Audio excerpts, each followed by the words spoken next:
Hi everyone, I'm Stan from Eagle Vision. I'm here again with Dave Bartholomeusz. Dave, welcome. And we're talking about a journey of a property developer and how it's like running a business. So last time we talked a little bit about the why side of things. This one, we're going to talk about the startup phase, and it's the super creative phase. We've selected a site or a number of sites and they're going through permit applications. So that's basically startup business. So Dave, talk about the difference between startup and scale, and how does that then relate back to development?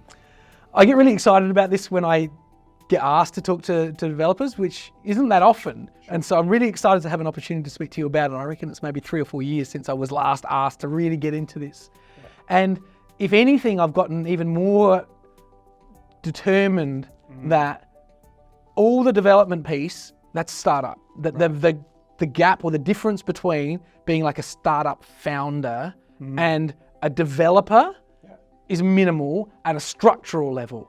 Right. The thing that I like most about being a property developer is that there's this whole artistic creativity that goes into it as well. And that structural foundation of startup mentality and startup leadership, when combined with that unique creativity of a property developer, is a very potent mix. And that's where I see the 80% of value that most property developers add is actually in the development phase. And so I'm this real advocate for, if you're a property developer, just do the development and let someone else take all the risk on the construction, because you don't have to do everything. But then there are some people that are just, that's what I'm saying. Yeah, exactly. But also there are some people that just love to see the project through to the end, and that's why they do it. Right. But then that's when they need to then come into the scaling up distinctions. Because once we get out of development and into the construction, the whole leadership mentality needs to just completely shift. The things that get you to an improved development are the fundamentally different leadership styles that will actually trip you up. That's right. When you're in construction. And so this is really important, and it's the same thing in entrepreneurship. When I'm scaling a business, when I get to the end of startup, I'm really deliberate with my team. And to say, this is the end of startup, I've been just leading all of you and you've been following me around, and that's correct to get to here. But that Dave is the boss and we all do what Dave says is not going to work as we move into scaling. You now need to start to step up and stop just following me around.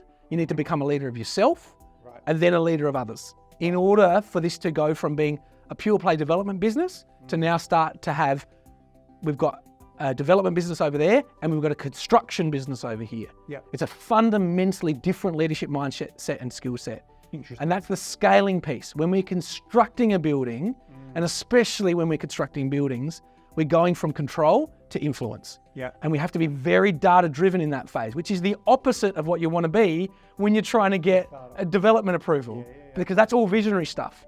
And so there needs to be this really intentional understanding of the things that get me to here, from here to here, are a fundamentally different leadership style to the things that are going to then get me through that construction right through to completion. Yeah, cool.